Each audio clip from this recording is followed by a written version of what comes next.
suction cups on your feet. Gives them the opportunity to really grasp onto those rocky ledges and steep slopes.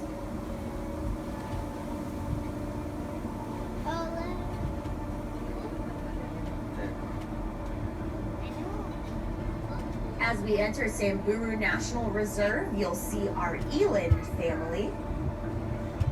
Our male eland is right up front. And then we do have two females. One of them is right along the fence line to the left. Pardon me. And the other is right on the back fence line. And the way that you can tell the difference between males and females is by looking at that flap of skin underneath their neck. Now, the male is going to have a really huge flap underneath his neck. That's called a dewlap. And the females don't really have that. They're also lighter in color than the males are. So our male is kind of a dusty brown color. And they're more of a caramel cream color. And they are the largest antelope in all of Africa, but that does mean that they're the slowest.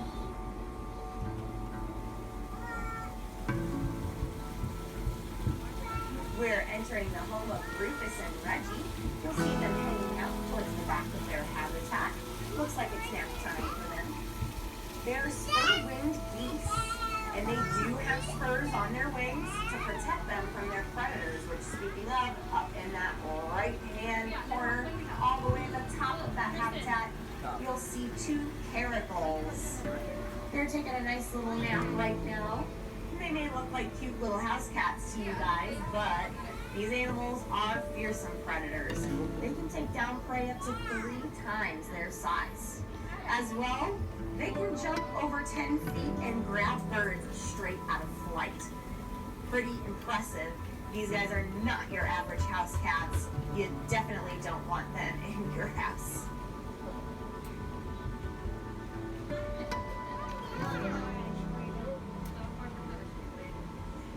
You'll be able to hear it before you can see it, but our next stop on safari is the Great Rift Valley.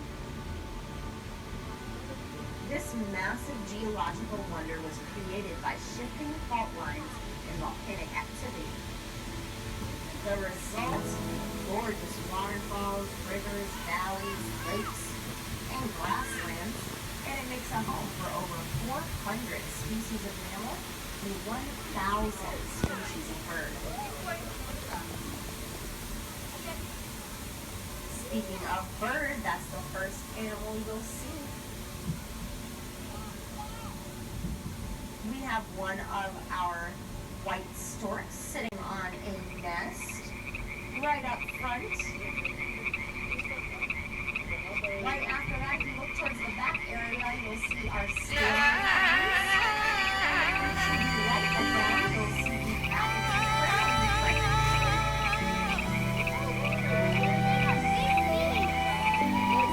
Our showstoppers are right up right here. These are our great white pelicans.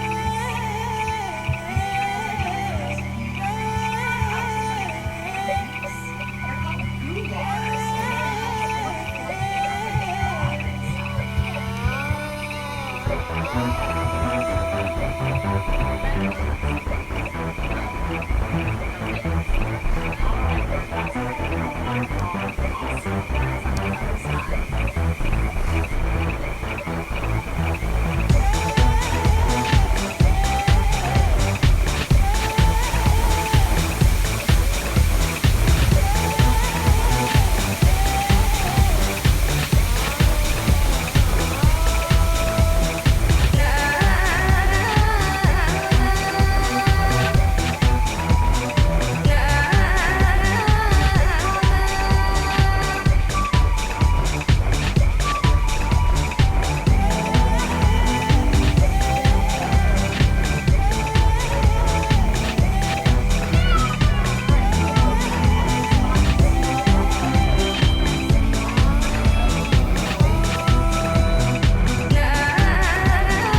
these is that pretty much every animal at zoos participates in one way or another.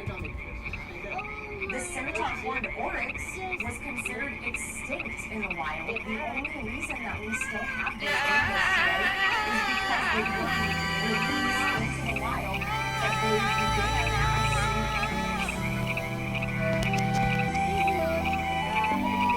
the antelope with the huge horns are called Gensbach. They're a fast-moving, aggressive animal that can reach as far as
She's about 3 years old at this point.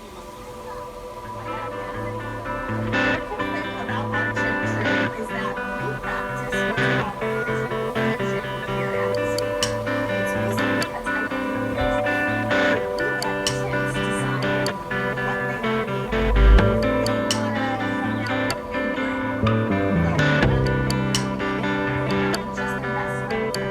They want to stay the same. Farming for us is all about.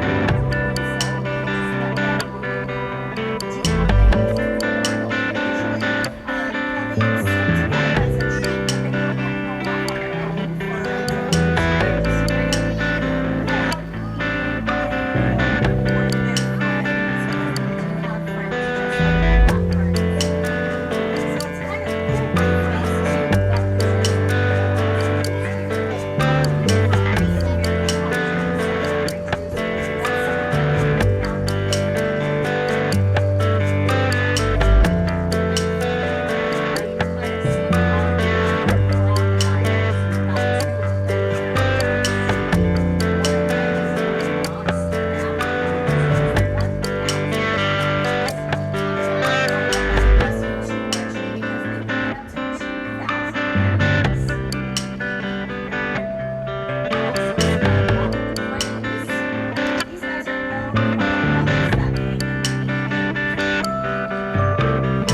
Now,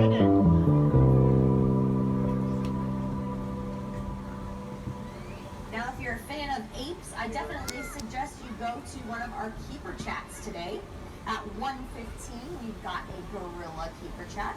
So you can see our keepers do some behaviors with our gorillas and kind of give them some food and watch them kind of interact with each other.